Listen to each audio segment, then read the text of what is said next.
Amados irmãos, boa noite. Sejam muito bem-vindos, imensamente bem-vindos a essa semana abençoada de Thanksgiving. É aquela semana onde nós agradecemos pelas coisas que nós realmente podemos felicitar a nossa alma e a nossa vida, e agradecemos também por aquelas que nós não compreendemos e que ocorreram conosco e com aqueles que amamos. Então, são sentimentos dúbios que às vezes nascem dentro de nós. Quando lembramos, nossa, Thanksgiving, meu coração não está tão cheio de gratidão assim. Como podemos entrar nessa onda de agradecimento? Mas a compreensão espiritual da vida nos dá a força e nos favorece a compreender a possibilidade de podermos agradecer realmente, porque existem coisas que nós não compreendemos, mas pedimos na vida espiritual com vistas ao nosso progresso. E é a melhor maneira de ver a vida, porque assim nós passamos a vida de forma construtiva em todas as suas facetas, que às vezes nos surpreendem, não é verdade? Muito bem. Em primeiro lugar, gostaria de saber como está a temperatura. Está agradável? Todo mundo confortável? Estou achando que vocês vão sentir calor daqui a um tempo, daqui a pouco, porque a palestra é bem quente. Nós damos as boas-vindas aos nossos queridos irmãos internautas e a todos os que estão presentes aqui em espírito, que nos acompanharam. Porque a gente não vem sozinho para o centro, vocês sabem disso? Nós trazemos muitos companheiros conosco, aqueles que nos são amigos e aqueles que ainda estão aprendendo, estão no processo de nos amar. Então, estamos todos aprendendo juntos, não é? A conhecer a vida melhor. Eu, pessoalmente, considero o centro um oásis. Aqui realmente é uma fonte de refazimento. E a gente só percebe isso quando a gente se afasta alguns dias, a vida nos engolfa de tal forma que você fala, nossa, parece que está faltando alguma coisa. Ao mesmo tempo, o centro em si, né, pelo o que ele representa, o que a gente faz aqui, é uma escola. Porque a vida lá fora é assim, um exercício atrás do outro, é um problema a ser resolvido, é como se a gente vivesse numa constante prova de matemática, física, química, não é? Com todos os fatores a serem conjugados e soluções a serem estabelecidas. E se nós não temos a fundação do conhecimento, a vida nos bate. A vida nos bate porque os embates não são fáceis. É ou não é? Estou falando sozinha ou é impressão minha? Pergunta para a pessoa que está ao seu lado. É verdade ou não é? Por favor. Eu só quero sentir confirmação. Porque a impressão que eu tenho, às vezes, é que eu não estou sozinha nessa luta. Então, tendo esse feedback de vocês, eu tenho essa confirmação, porque a luta lá fora não é fácil.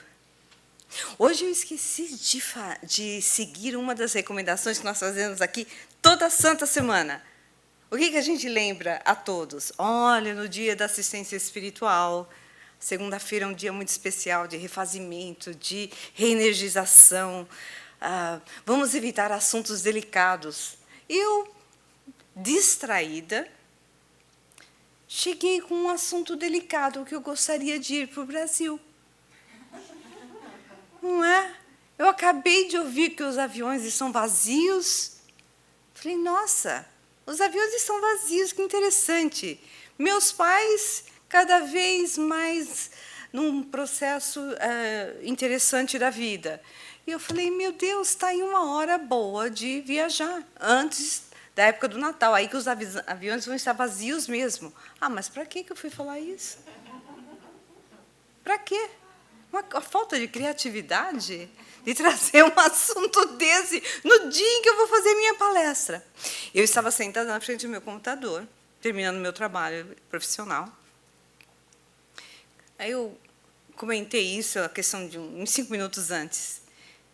Sai o meu companheiro da sua sala, do seu escritório, entra no meu e fala, "Are you crazy?" O crazy dele, mas, juro, gente, parece que eu levei uma onda, foi uma tsunami de energia em cima de mim. Eu não sei se eu fiquei com raiva dele ou de mim, porque eu fiquei assim compadecida da minha inocência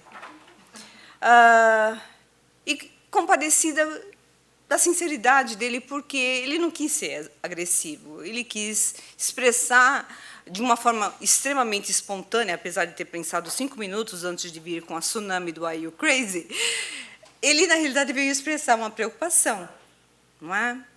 Mas, gente, foi uma experiência impressionante. Eu realmente senti um impacto de energia que eu, como se eu estivesse naufragando.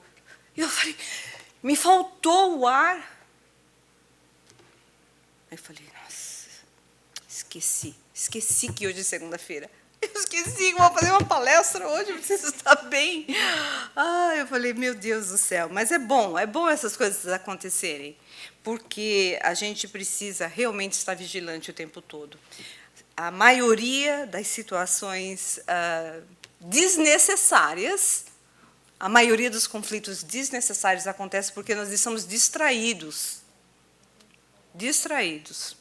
Não necessariamente invigilantes no sentido de a gente, mas distraído, fazendo qualquer coisa, a pessoa, pum, pega e você rebate, e aí o conflito começa. Eu não rebati, mas eu precisei... Aliás, eu rebati. Não, eu rebati, agora lembrando melhor. Eu não sei se eu fui exatamente indelicada com ele, mas eu falei algo interessante. Não chamei ele de crazy também, mas não chamei. Mas eu rebati ao que eu senti. Aquilo me sufocou. Mas a responsabilidade é totalmente minha, né? Porque realmente a intenção dele foi a melhor. Depois ele se acalmou, e eu também. Mas eu achei interessante a experiência. Eu falei, vou falar isso para o pessoal hoje. Falar isso para os meninos lá, na palestra. Não é? Porque realmente está em uma situação típica. Para que eu vou falar numa viagem que eu sei que vai mexer com ele? No dia em que o assunto é delicado e que pode ser totalmente postergado, certo? Muito bem. Então, prestar atenção. Às vezes eu presto atenção, às vezes dá esse ataque de falta de lucidez mental, não sei. Enfim, vamos ao que interessa, porque a gente vem aqui aprender. Aprender, e se nós não nos reconhecermos na condição de aprendizes, você desenvolve um nível de frustração enorme. Porque você se vê caindo em coisas elementares, como a que eu acabei de descrever. Você vê respondendo a situações que já era de velho, que você já tinha aprendido aquela lição, que você já sabia reagir, você já tinha crescido, não é? Mas a vida nos pega de surpresa, às vezes com situações realmente extemporâneas, que aparecem do nada. A vida dá umas curvas, né? Repentinas. Às vezes nós subimos de degrau e toda vez que a vida muda de sentido, às vezes muda até de direção, ou quando nós subimos de degrau, nós vamos ser testados em qualidades já adquiridas ou em qualidades que nós ainda precisamos adquirir. É ou não é? Alguém tem alguma história interessante para contar, para eu não ser a única que expõe a minha vida, a minha roupa suja aqui, ao vivo para todos vocês? Vocês sabem metade da minha vida, a outra metade jamais contarei. Jamais. Segredo de Estado. Alguém tem alguma coisa que gostaria de compartilhar? Alguma experiência interessante? Vocês são santificados. Ninguém tem nada. Ah, ok, você tem uma. Ok, vamos aí, vamos ouvir a nossa irmã. Todo dia que você está na hora de vir para o centro, você perde o telefone, a chave do carro você não acha, alguém está para chegar para entregar um negócio, o cara que vai entregar a geladeira vem exatamente naquela hora. Interessante. Olha aqui, o que... Fica, ó.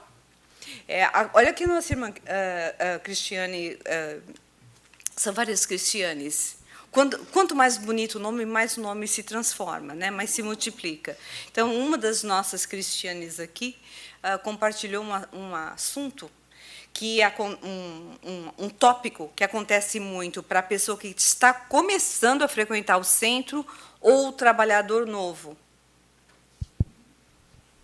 O que é isso? A pessoa está se preparando para vir ao centro, é aquele dia, ela realmente adora, gosta de vir, se refaz, vê a diferença de quando vem, enfim, quer vir. Mas acontecem imprevistos, tipo a perda não acha o telefone, não acha a chave do telefone. A chave do telefone, não acha a chave do carro, não é? Aparecem imprevistas visitas, telefonemas importantes que você tem de atender. Nossa, essa pessoa eu tenho de atender, não é? Ou chega o Amazon. Chega o Amazon, aquela caixa que você realmente não vê a hora de abrir, chega na hora. Não é? Aí você consegue conter a emoção. Mas são impedimentos de última hora. E isso acontece também para quem está começando a frequentar o centro. Não é? Começando a fazer, ou frequentar o centro, ou começando um tratamento espiritual. São impedimentos variados, é muito interessante observar. Mas aquele que perseverar até o fim, a onda passa, os espíritos se cansam, vão perturbar outros. É assim que acontece, literalmente. Isso aí não tem mais jeito. Vamos tentar outro, mais fácil. Eles não insistem nos mais difíceis. Não é? Só os nossos obsessores insistem. Não é? E, às vezes, levam anos para serem convencidos que a gente melhorou alguma coisa. Ou saem correndo da gente, porque assim, esse aí é pior, está pior do que eu, muito obrigado, já cansei de obsidiar, eu já melhorei, não mereço mais a companhia dele. Aí eles vão embora. É interessante. Muito bem, meus queridos, estamos prontos para aprender algo juntos? Muito bem. Então, olha só, nós trouxemos essa palestra desse livro fabuloso do nosso irmão, Dr. Alírio Cerqueira Filho, Parábolas Terapêuticas. Esse livro tem 2 volumes, e são análises das parábolas de Jesus sob o ponto de vista psicológico, transpessoal. É uma análise profunda, é uma análise realmente de natureza psicológica das parábolas. E é por isso que passa a ser uma terapia. O Evangelho em si é uma terapia, mas a abordagem que nosso querido doutor Alírio faz é muito profunda, mexe com a gente. Não é? Esse é um livro excelente, é realmente uma abordagem psicológica transpessoal. E nós pensamos em trazer esse assunto porque nós estamos buscando fazer uma série de palestras sobre a saúde espiritual. E por que não trabalhar a terapia da alma? Não é? Então, estamos aí, nós vamos trabalhar uma passagem que, na realidade, não é nem considerada uma parábola por muitos estudiosos do Evangelho. Mas Joana de Ângeles, no livro Triunfo Pessoal, diz que, na realidade, essa passagem, que é um ensinamento, ela pode ser considerada uma parábola em função dos ensinamentos que estão por baixo das frases em si, das imagens. Tem imagens mais profundas. Existe uma análise de superfície e existe uma análise profunda. Portanto, vale aí lembrar, nós vamos pedir aos companheiros a apagar do outro lado para dar contraste nos slides, não é, como sempre. Então, vale aí lembrar então que a abordagem é a abordagem da quarta força da psicologia, que é a psicologia transpessoal. A psicologia tem várias frentes de análise. Não é? A primeira, mais famosa, a psicanálise com Freud. Depois vem a psicologia com vistas à análise do comportamento, o behaviorism. Depois vem a psicologia humanista, que é a terceira força. E a quarta força é a psicologia que busca transcender o homem, transcender o ser. Trans é ir além, é o transpessoal, é ir o além da pessoa. Então, é essa busca que nós estamos fazendo, e é uma proposta de Jonas de Angelis. A análise dos livros de toda a série psicológica de Jonas de Angelis é com a visão junguiana de Maslow, enfim, a da quarta força. Na realidade, quem oficialmente nos trouxe a psicologia transpessoal foi Maslow, mas Jung foi a que a desenvolveu e que mais nós a reconhecemos como sendo estudos profundos de Jung.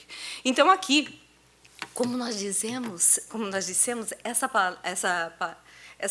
passagem não é necessariamente considerada uma parábola, mas é compreendida, é vista como um ensinamento, uma passagem sobre a conciliação com os adversários. Quando a gente vê essa parábola,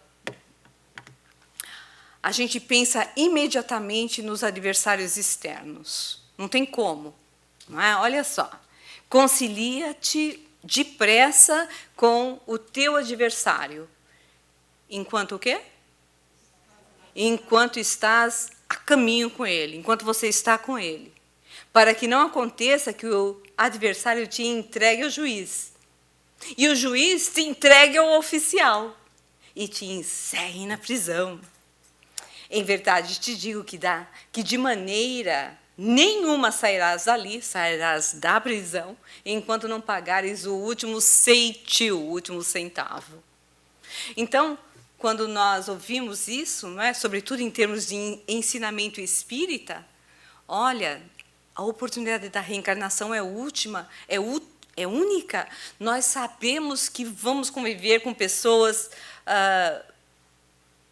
de maior dificuldade de relacionamento, mas a oportunidade é agora. Então, busca te conciliar com essa pessoa enquanto você está o quê? Na vida dela e ela na sua vida. É assim que a gente compreende essa parábola, essa passagem, não é? De cara.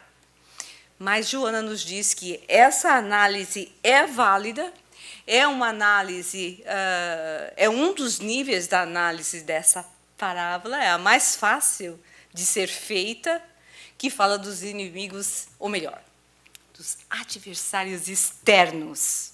É fácil reconhecer os adversários externos ou não, gente? Sim ou não? É muito fácil reconhecer os adversários externos. Normalmente são as pessoas que não concordam com a gente, porque a gente está sempre certo. Então, é fácil reconhecer. E a gente os vê na família, no meio profissional, no ambiente público, as figuras públicas com quem nós não nos afinizamos, ideias com as quais não concordamos. Não é? Então, os adversários externos e exteriores são muito fáceis de ser reconhecidos. Mas Joana nos lembra, não é? Ela propõe um outro nível de a gente sair dessa posição de acusação, de identificação dos adversários externos, para nós fazermos um outro nível de análise dessa parábola. Em primeiro lugar, ela nos lembra, olha só, a inteligência desse espírito. ela nos lembra que para nós identificarmos um adversário externo, nós, em primeiro lugar, não estamos em paz conosco mesmo. Olha que interessante.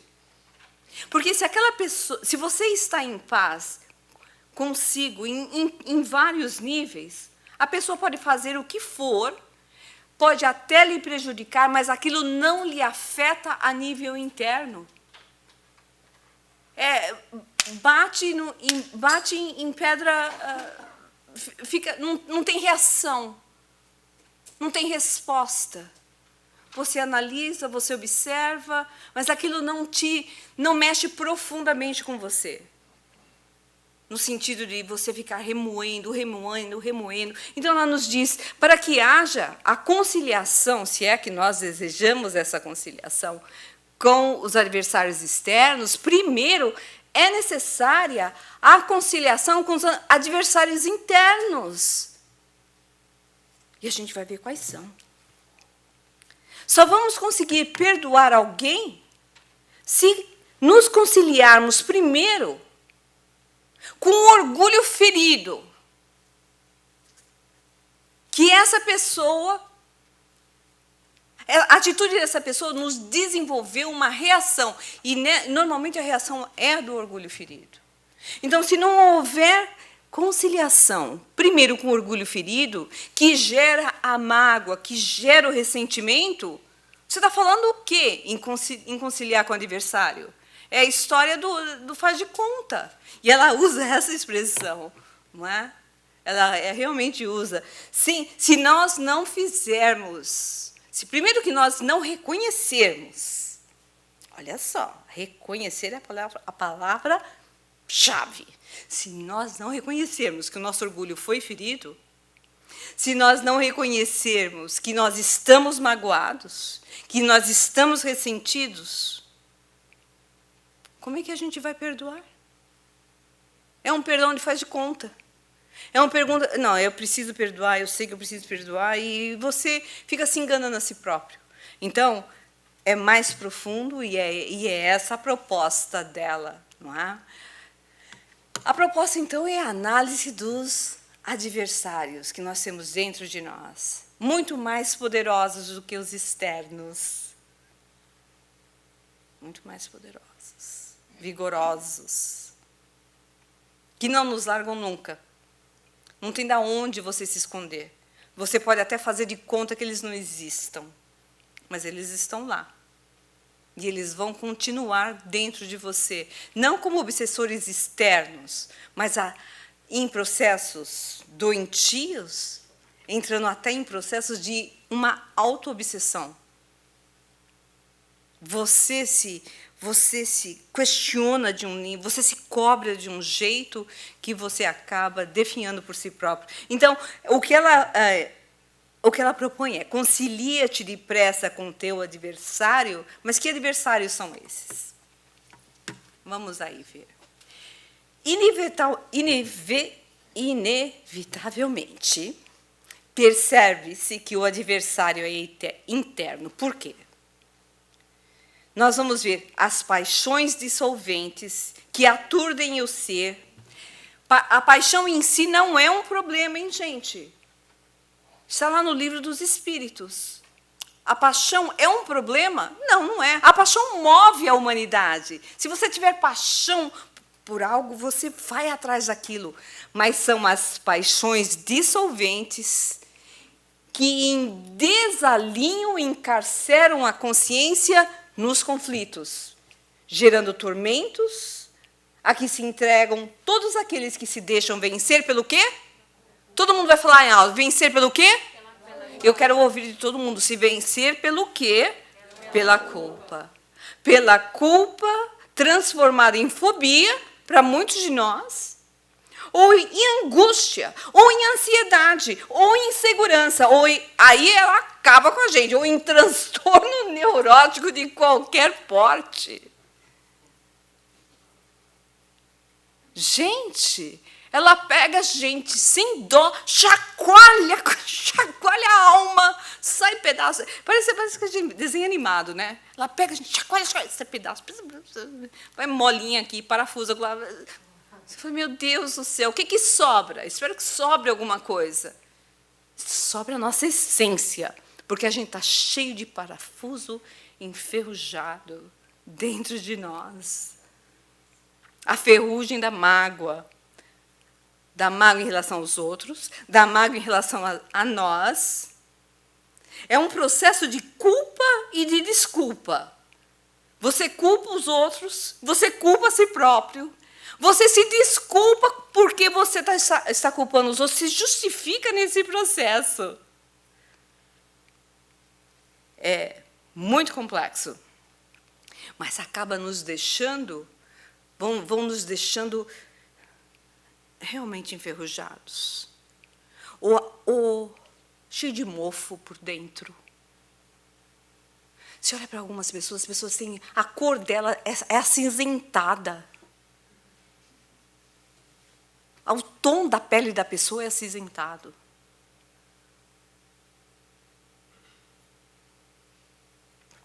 O olho, a expressão do olhar, sem brilho.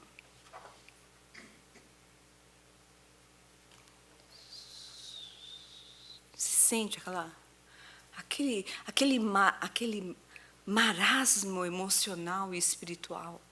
A pessoa está vivendo numa nuvem realmente de profundo pesar.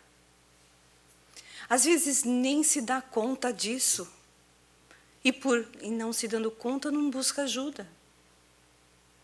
Porque, veja bem, se nós aqui conseguirmos, pelo menos, reconhecer a existência de nuvens pesadas dentro de nós, de mofos aqui e acolá dentro de nós, pelo menos, isso já é um nível de conscientização, certo, gente?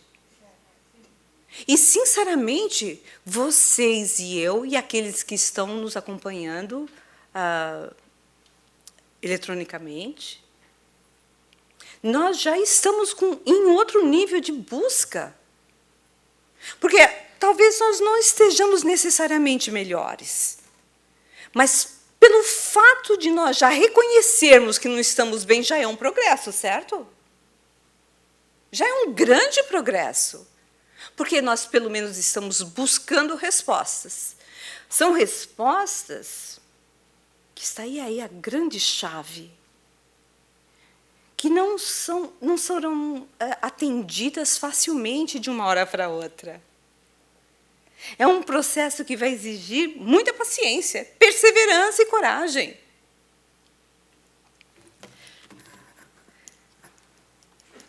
Outro dia eu estava fazendo meditação. Tentando. Mas eu tenho feito alguns como é que a gente fala? Alguns avanços, algumas melhoras. Não é? Eu já compreendo que os pensamentos vão vir à minha mente, não fico lutando mais. Não é? Então, eu fico acompanhando algumas dicas. Né? Apps de meditação hoje é o que mais tem. Não é?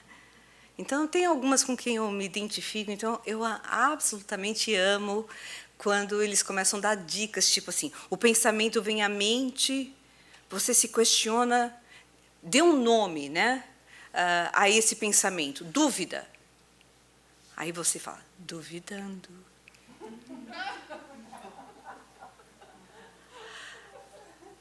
Aí vem outro pensamento, enervando,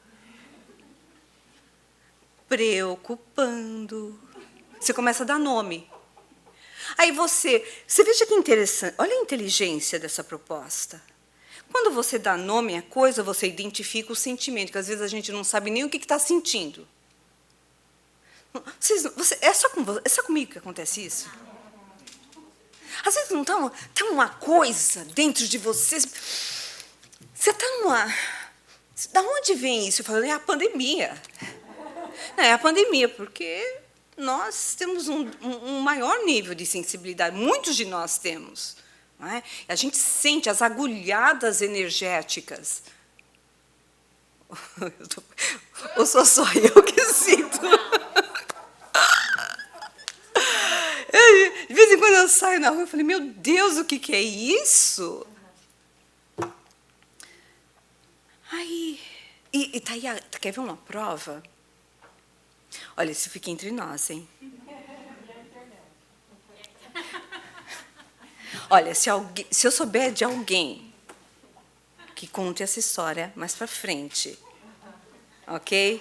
Ainda bem que é em português, hein, gente? Porque, veja, eu sou muito grata ao trabalho. Eu sou grata ao trabalho. Se tem uma coisa que eu não reclamo é de trabalho. Eu já deve ter sido uma pedinte miserável em outra vida, porque eu não reclamo de trabalho, pior que seja. Eu agradeço a Deus qualquer trabalho, mesmo que seja torturante. Mas quer ver uma coisa? Eu trabalho num ambiente administrativo. E muitos anos trabalhei em escola, fui professora de cursinho, que eu amava. Não é? Enfim, eu sempre mexi com muita gente, mas eram pessoas relativamente estáveis. E, em função dessa pandemia, eu estou dando algumas horas de trabalho em nursing homes. Eu saio doente desses lugares. Eu saio doente, literalmente, com ânsia com náuseas, com ânsia de tudo. Eu saio doente. As primeiras vezes que eu fiz, eu levava assim, coisa de 2 a 3 dias para me recuperar. E eu pensava, não, deve ser esse monte de máscara, né? Porque você entrava, agora está melhor, está bem melhor agora. Né? Você vê o termômetro da pandemia são as nursing homes. Não tem nada fechado mais, as alas não estão fechadas. Mas, há algum tempo atrás, as auxiliares de enfermagem, até fronha de travesseiro elas colocavam na cabeça, no cabelo, em cima da touca. Era uma coisa de louco. Porque era assim, você via a coisa no ar. Né? Você sentia o peso. Era plástico aqui, plástico ali, ala podada de tudo quanto é lado. Eu falei, meu Deus do céu, se eu não desencarnar, dessa vez eu vou viver alguns anos a mais. Porque a exposição era enorme. Sendo testada de Covid toda santa semana. Uma coisa de louco. Mas meu marido falou assim, você está sendo testada, você está negativa, como é que você está nesse estado? Eu falei, não, é que eu não estou acostumada. Aí eu entro assim, eu ia pegando as pessoas idosas, então vou auxiliando, né, empurrando a cadeira de roda.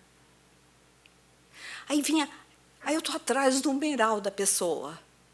Tem horas, gente, que eu sinto, eu vejo, eu sinto, eu vejo aqueles micróbios, aquelas coisas, e tem outros tão amorosos, tão calmos, tão em outros processos de aceitação que as pessoas fazem até bem, não é?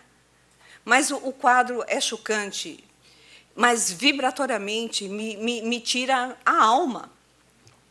Então, eu estava me vendo, me organizando para trabalhar, era um processo emocional para ir trabalhar. Eu orava, eu só faltava falar São Jorge, me dá a espada de São Jorge. Olha, tudo quanto é santo, de todas as religiões que eu já tive em outras vidas, a pirâmide de cristal, a flor não sei da onde, que é uma outra religião, o santo não sei das coisas. Eu rezava tudo quanto é santo, tudo quanto é religião, em todas as vidas que eu já tive. Enfim, foi muito desgastante, tem sido desgastante. Mas por que eu estou falando isso mesmo? Porque aí eu fui fazer a meditação. Eu estou explicando porque tinha horas que eu sentia que eu estava num redemoinho vibratório. Falei, eu não posso continuar a viver desse jeito, eu vou ficar doente. Eu vou ficar doente, eu não estou bem. Não é? Aí eu falei, bom, o que eu preciso fazer é começar a meditar mais. Muito bem, lá fui eu meditando, fui me acalmando, fui me refazendo, as energias saíam, entrava na meditação, uma pessoa saía outra, era incrível. Aí, de repente, vocês veem a importância da meditação. Eu vou falar uma coisa muito séria para vocês. É chocante o que eu vou dizer. É chocante. Mas a gente precisa aceitar, primeiro, a nossa vulnerabilidade. Eu, que sempre lidei com a dor dos outros por muito tempo, acostumada a sentir a dor. Cheguei a fazer até um curso de enfermagem no Brasil. Vi pessoa espetada de tudo quanto é jeito, operação, cada coisa horrorosa. Aquilo não me chocava. Como entrar em nursing homes? Eu não sei se a minha mediunidade se apurou ao longo dos anos, a minha sensibilidade aumentou, eu não sei o que aconteceu. Mas eu falei, hoje eu vou descobrir o que está acontecendo comigo, porque eu vou ficar doente. Eu não tenho condição mais de trabalhar desse jeito. Lá fui eu fazer minha meditação. Chegou uma hora, gente, que eu vi, literalmente, do meu perispírito saindo larvas, assim, como sendo o plano espiritual pegando um bisturi e retirando uma coisa de dentro de mim, retirando outra, porque a minha prece antes era, Senhor, por que eu estou me sentindo tão distante de Ti? Eu não estou conseguindo Te alcançar. E eu sempre ensinei isso para os meus alunos. Sabe quando você ora e a prece não sobe? Entre aspas. Parece que está um teto em cima de você, uma pressão em cima de você. A prece não sobe. E a gente sabe que isso é a presença de espíritos inferiores, né, querendo te consumir, te vampirizar, te obsidiar. Enfim, é uma coisa horrorosa. Porque a prece é um instrumento de defesa e que eles querem te afogar naquela vibração e para você não insistir, porque eles sabem que a prece vai te tirar da impressão e da pressão vibratória deles. Eles sabem disso. Então, eles aumentam a pressão na hora que você faz a prece. Eu falei, eu estou me sentindo longe de Deus. Meu Deus, eu que te amo tanto, Senhor, eu que não vivo sem Ti, o que está acontecendo? Aí eu vi, eles tirando coisas de dentro de mim. Ele falou assim, você foi infectada espiritualmente. Eu ouvi claramente o mentor dizendo. Me foi feita, durante a minha meditação, uma verdadeira operação espiritual. E a primeira coisa que eles tiraram de dentro de mim, quando tirou, fez assim, eu vi a coisa saindo. Eu falei, meu Deus do céu, o que é isso? Aí eu fiquei com medo de ir trabalhar. Eu falei, não. São as curvas da vida. Essa experiência está me dando a oportunidade de lidar com a minha vulnerabilidade. Eu preciso aumentar a minha dose de amor. Porque se eu não aumentar a minha dose de compaixão, eu não vou conseguir, eu vou ficar com medo de ver essas pessoas em situação de chocar os olhos. Alguns lugares têm nursing homes com pacientes muito mais doentes do que outros. Né? Pessoas que você não acredita que estão vivas, materialmente, reencarnadas. Né? Em loucura, em demência completa. Aí eu entro no quarto e eu vejo assim, 3, 4 espíritos. Eu falei, meu Deus do céu, quem vai sair daqui, eu vou direto num sanatório. Maneira de falar. Eu não vou para o sanatório antes, porque eu vou buscar ajuda espiritual. E foi isso que eu fiz.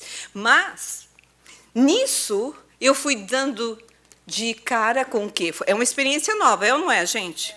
Porque eu estou lá no meu escritório administrativo, mexendo no meu computador, trabalhando de me matar. 8, 10, 12 horas, às vezes, eu trabalho.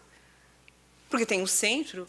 Então, eu escondo as coisas do serviço do meu marido, que eu tenho a sorte de ser meu chefe.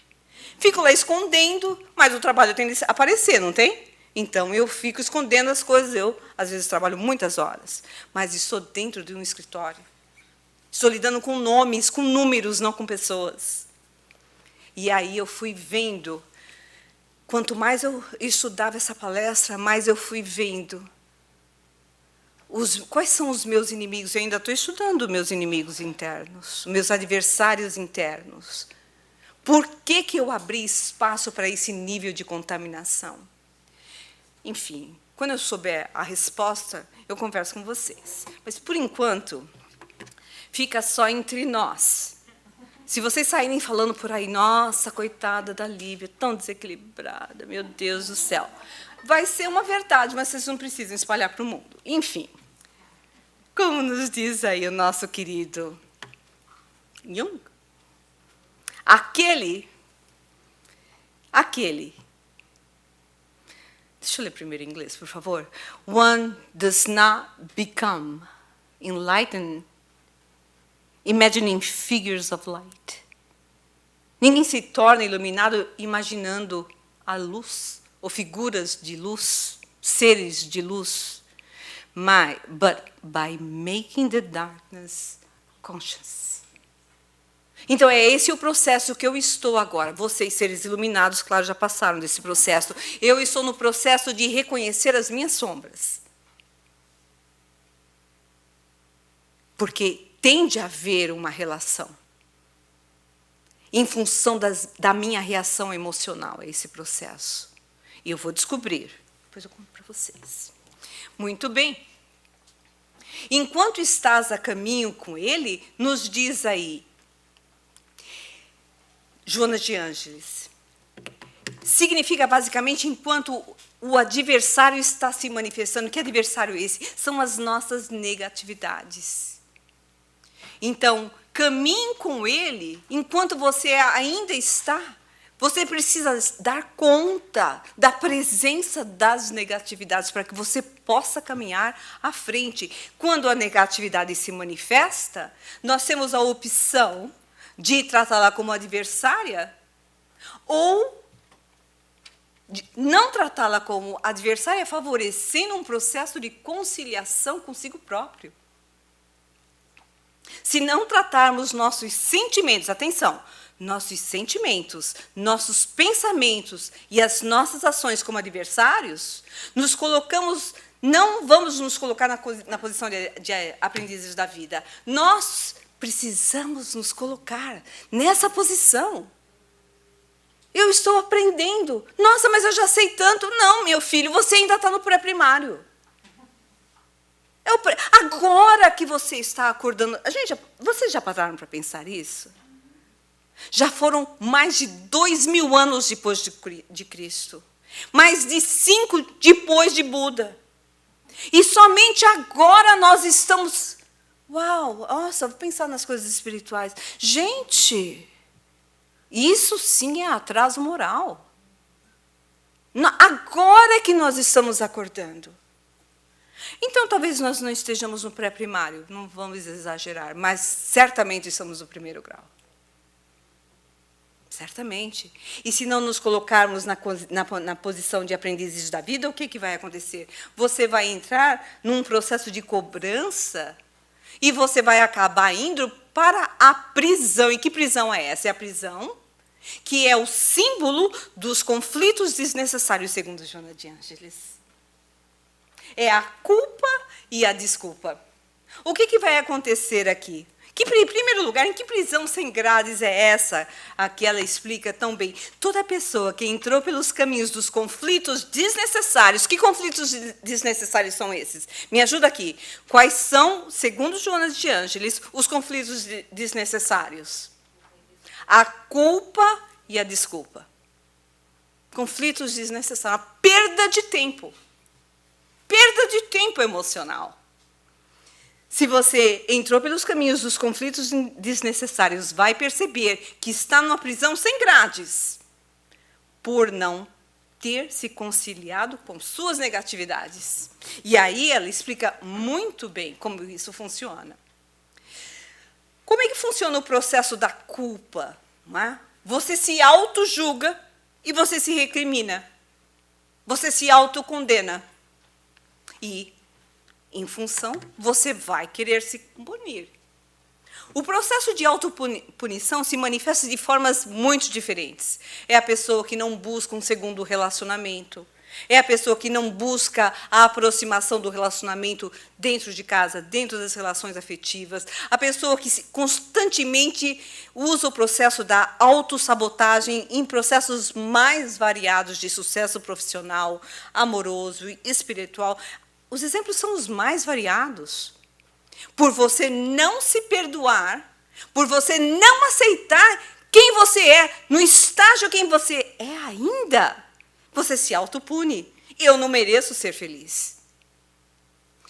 Quando não, nós vamos para um outro extremo. O extremo da desculpa também vai envolver o autojulgamento.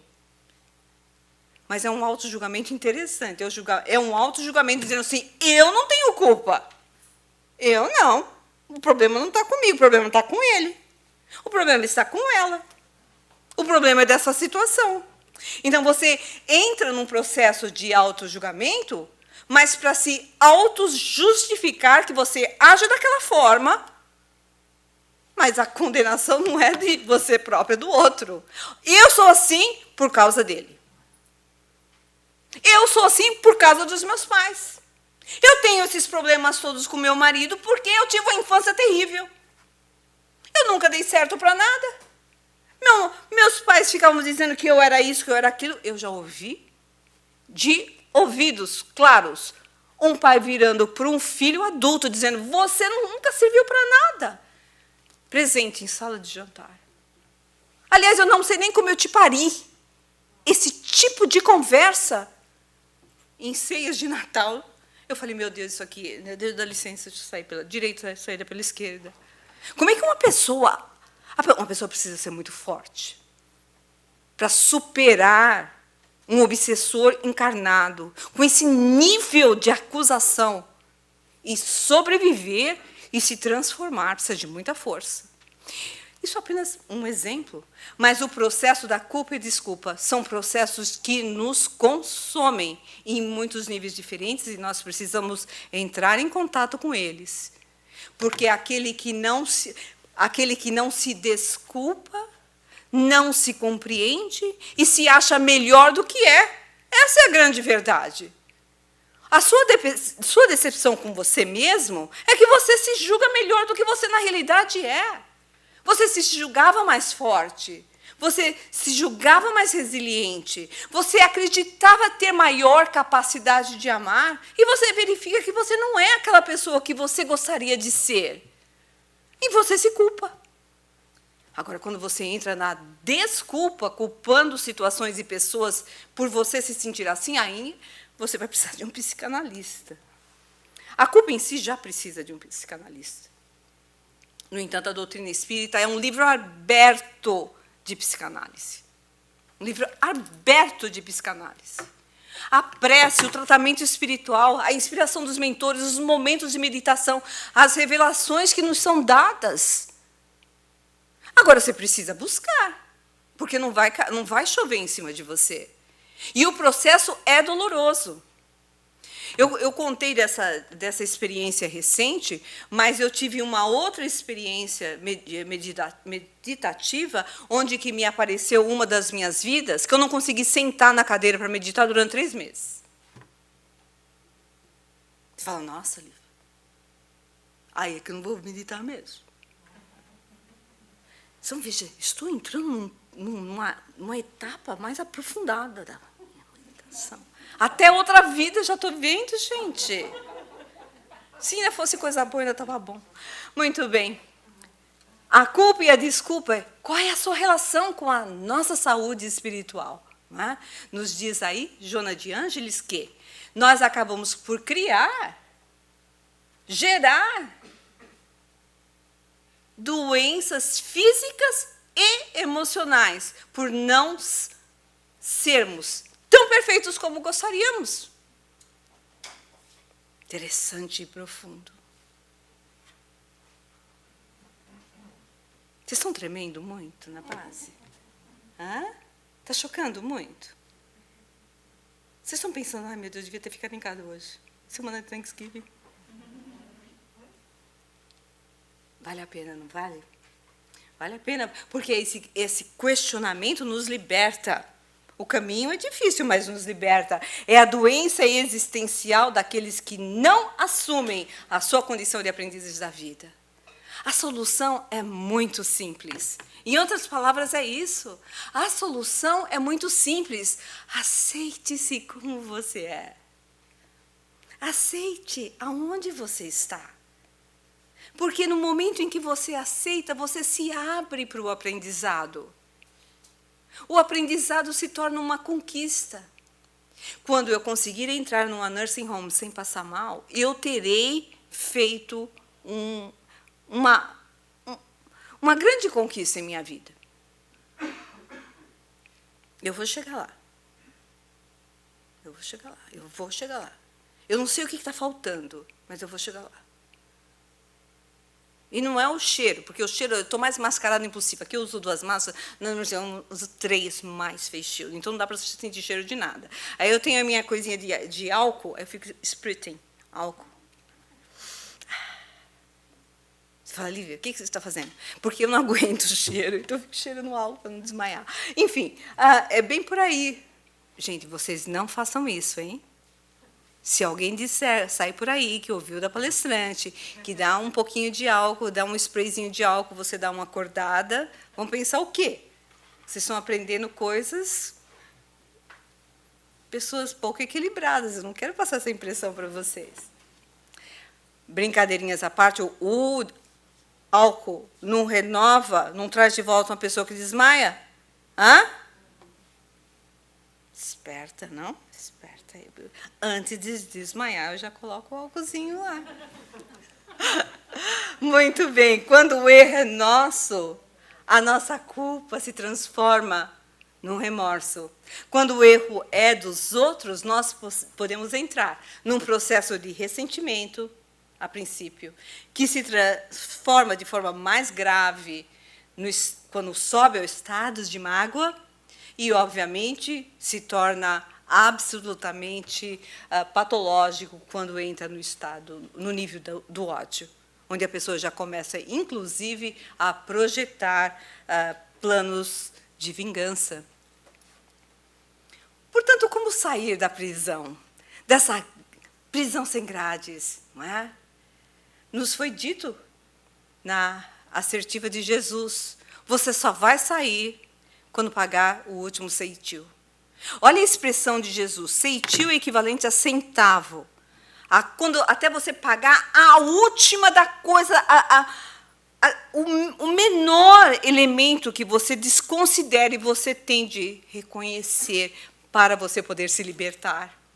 Não é? Aparentemente, o ceitil não vale nada, mas o significado que Joana nos propõe é que há necessidade de um exercício de mansidão e humildade de coração para reconhecer que os problemas que nos geram conflitos desnecessários, não acontecem por causa dos outros, mas são causados por nós mesmos.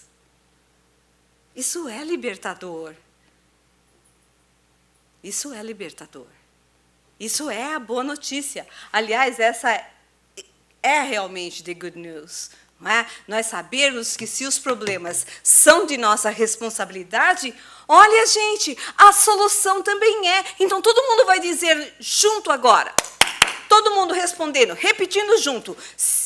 Quando eu falar 1, 2, 3, vocês começam. Olha lá, olha o coro. Se os problemas... Ok. É 1, é 2 e é 3. Se os problemas são de nossa responsabilidade, a solução também o é. Ê! Todo mundo falando. Ê! Eu acordo vocês no final da palestra ou não? Ué. Vocês não vão esquecer disso. Se os problemas são de nossa responsabilidade, que notícia abençoada! A solução também é. E nós não estamos sozinhos. O plano espiritual constantemente nos lembra. Não importa a profundidade do buraco que você tenha caído, os braços de Deus são longos o suficiente para te tirar de lá. Então, quando você entra em meditação e você vê o buraco em que você se encontra, você olha para cima e fala, Senhor. E Ele vem. Ele vem com um alívio, Ele vem com uma solução, Ele vem com inspiração, com a criatividade. Vem com a energia que você não sabe de onde que vem essa energia, se não, só pode ser de Deus. Porque a tua alma se renova. É como num passe de mágica, e você só vai descobrir isso quando você se fechar no quarto da alma e fazer esse tipo de prece. Senhor, me ajuda. Senhor, me ajuda. E Ele vem. E Ele aparece. E ele socorre. E ele transforma. E ele propõe. E ele mostra. E ele te dá a chave. Somente nós podemos resolver os problemas que são da nossa responsabilidade. E ao realizar essa ação, saímos da prisão da culpa e da desculpa para conciliar com adversários internos. Que adversários internos são esses? Orgulho, egoísmo, presunção e toda a lista que vem junto, transformando-os em amigos evolutivos. Você olha para o orgulho, reconhece e fale: se eu não reconhecesse você como meu amigo, eu não o teria como um elemento de aprendizado. É duro se reconhecer orgulhoso. Eu, orgulhoso? E o egoísmo, gente? Uma vez eu ouvi uma definição incrível de egoísmo. Olha só. Egoísmo é a nossa incapacidade de sentir a necessidade ou a dor do outro. Incapacidade. Os sociopatas têm isso no grau máximo, mas nós temos os nossos níveis de sociopatias. Eu ia dar outro exemplo, mas eu vou ficar muito exposta. Vocês vão pensar: nossa, essa palestra não serve para nada. Só ficar... Eu não vou abrir minha alma aqui, já chega, eu já falei da minha larva que saiu dentro de mim, gente.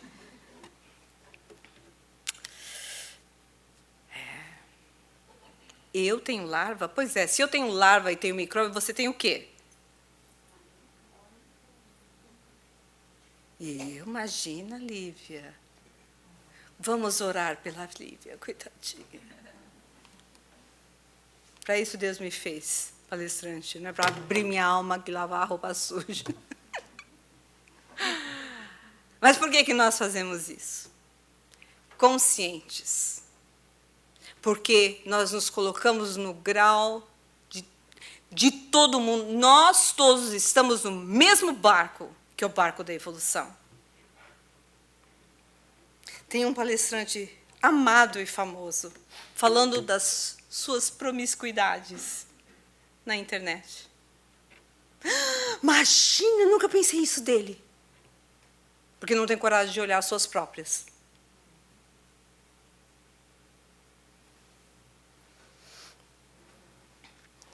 Se nós não fizermos esse caminho de reconhecimento,